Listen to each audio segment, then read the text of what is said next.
আদরের একটা গন্ধ আছে। সবুজ পাতার উপর মিঠে রোদ পড়লে এমন একটা গন্ধ আসে।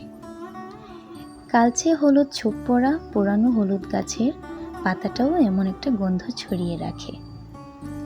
ঠিক নতুন নয়, পুরাতন আর নতুন মেশানো গন্ধ। একেবারে শেষ হতে গিয়েও একবার নতুন করে বেঁচে ওঠার গন্ধ। সহজে তা নাকে আসে না।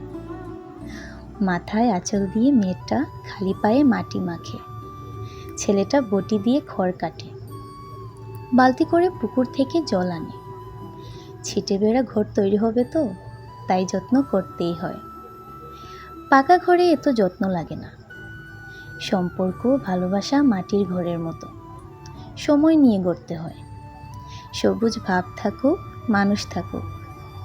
দিনের বেলা ফোড়ন দেওয়া ডাল আর তেল বাটা দিয়ে পোস্তর অভাব দূর করা। একটু কষাটে হলেও ঠিক খেয়ে নেওয়া যায়। অপুর সংসার দেখেছ তো? একজন খেলে অপরজন কেমন পাখা হাতে নিয়ে বসে থাকে। তখনও শিলের গায়ে তিল বাটার গন্ধটা লেগেই থাকে। ওটাকেও তুমি ভালোবাসার গন্ধ বলতেই পারো।